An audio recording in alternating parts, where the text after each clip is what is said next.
What's up, everyone? It's Dolbeck. Today, I wanted to speak about war. I've seen a couple company. There's a couple that company they do it all differently. And you see, I'm into a legacy server.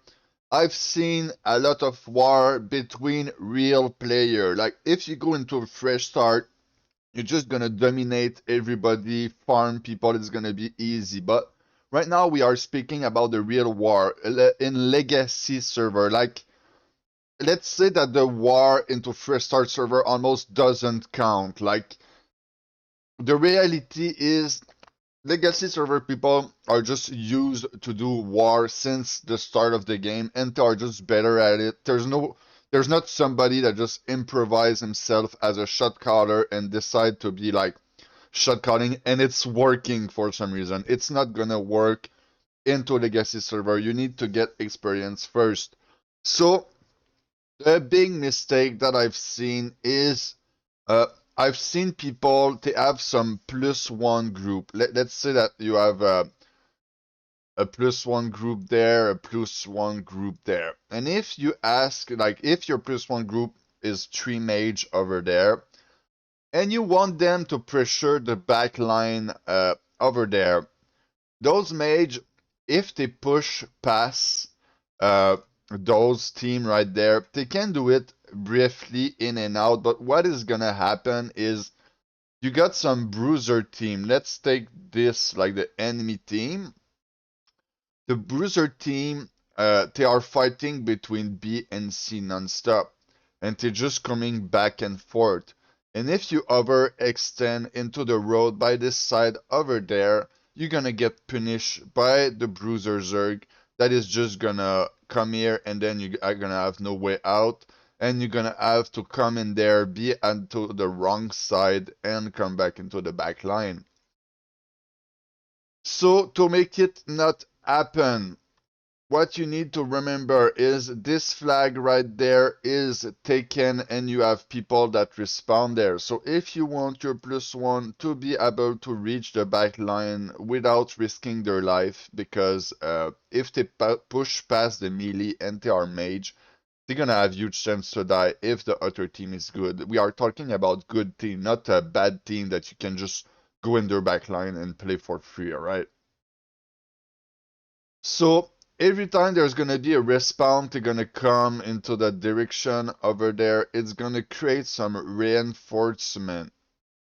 Let's put this as reinforcement. So while those reinforcements are passing through, like you see those plus one there can just support those three groups. So they gain a bit of like momentum, power, or whatever. And then when they hear that there's a respawn coming from there, then they can go and push and get a good line of sight into the back line and pump it as much as they can till this is over, because those people are gonna pass.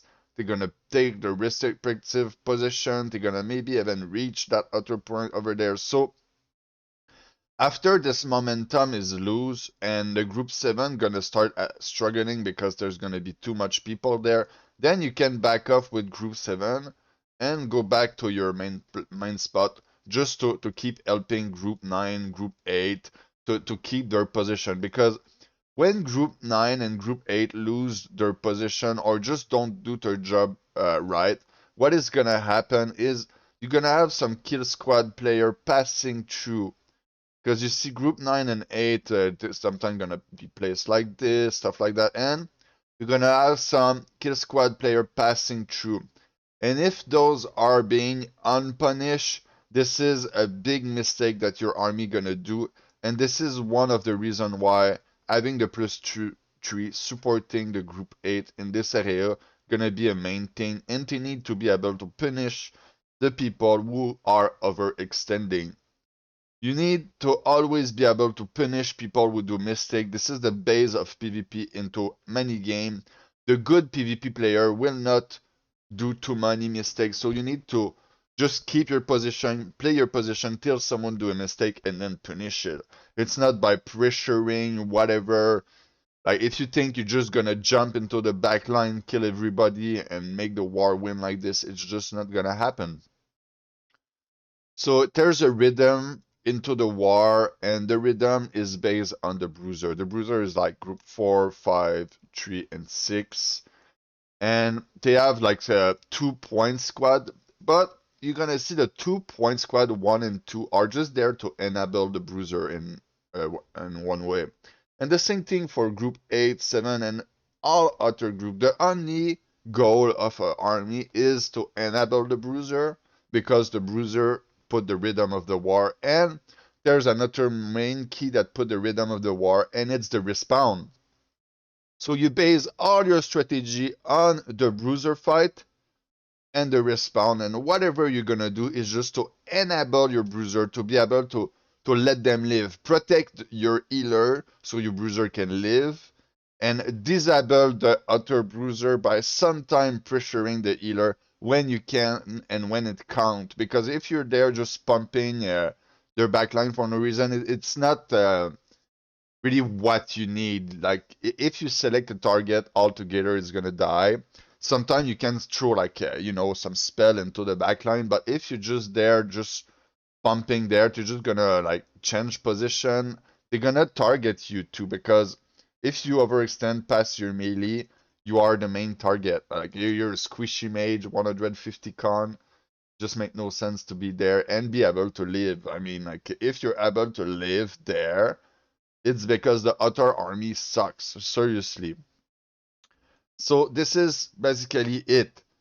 The bruiser gonna set the rhythm on point, and you play off the bruiser, and you try to enable and disable them. Like you're gonna look, the IGVG is just there to enable the bruiser. The healer is there to enable the bruiser. Those kill squad over there, they are there to enable the bruiser and disable the other. Like when there's a crash and the people try to get out of the crash, like the group 8 can punish, the group 7 can punish. Their job is not to come on the road and fight on the road. Yes, it could be a nice thing if your army can push forward, but at this point, if your army pushed like this, you already won the war. Like, there's just no way the point is not capped. Everyone gonna be able to be like this. There's gonna be some casters sitting on the point, you see, and you're gonna have a solid melee line that's gonna like block everything, while your caster gonna be able to do their job and taking some influence at the same time. So killing healer is a nice thing, but at the same time, it's not how war is anymore. There was a nice moment in the war where there was like the assassin meta, assassin build, and it was well known to just run around and kill people. But now you're gonna see when the good company are fighting each other. Most of the time, when it's a really good company fighting a really good company, there's not gonna be some light armor running into the backline of the other team because they're just gonna get punished. So you need to make sure that if it happen, like if you have some squishy people coming into your backline and doing whatever they want, the problem is mainly on the melee and those group over there that are just not that are just letting them pass by. And then if they come and clean it, they're gonna be able to breathe in and out, up and down, back, front to back, non-stop. They are supposed to move like this. Those group are supposed to move like this, and it creates some pocket for the healer. You see, our healer and stuff are not that much supposed to stand there. Like as a mage, if my group is standing onto the good position, I'm gonna be able to stand there and cast into the back line straight up. But if Group 8 play all over the place, it's going to be hard a bit. If they get pushed back because we don't have enough pressure, it's not going to be able to cast anymore because I'm going to be out of range.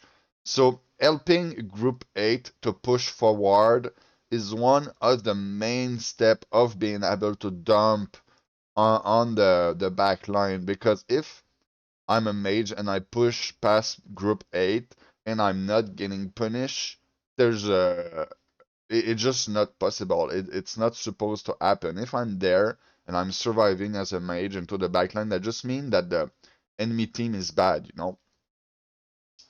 And you see, the thing that is pretty hard to understand for a lot of people is that attack and defense are really, really different because in the attack you're gonna respawn there, but into the defense it's your enemy that's gonna spawn there.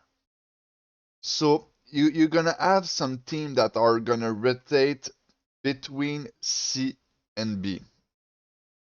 And this is with those rotates that you're gonna see the enemy passing and go into the back line. You see, they have a room. When you have those team right there that are just playing in between and doing some rotate in between, can be whatever the plan of the shot caller, okay?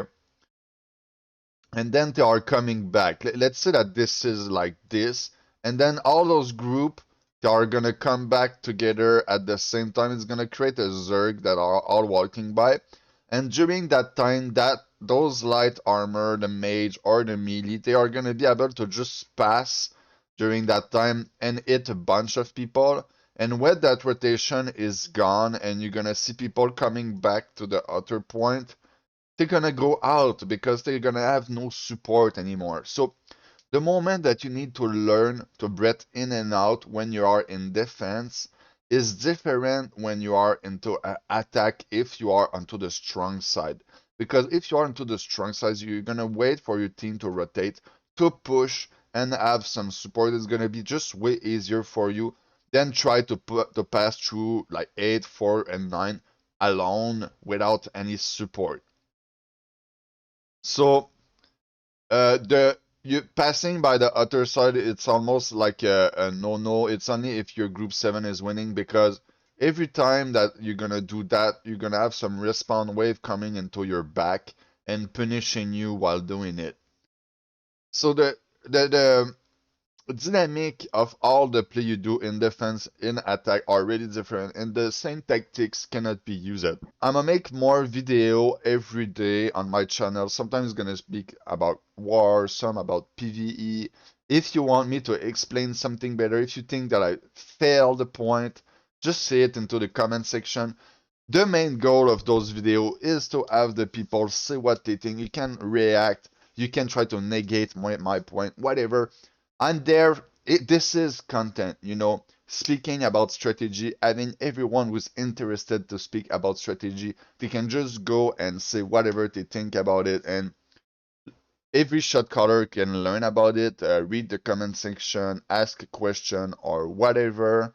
So yeah, this is for this part. It was explaining the B point and like the basic positionment and what is happening. Maybe I'm gonna make some that are more like in depth, but for the moment, I feel like this is far enough like this. So thank you so much for watching my video. I wish you a good day. Peace out.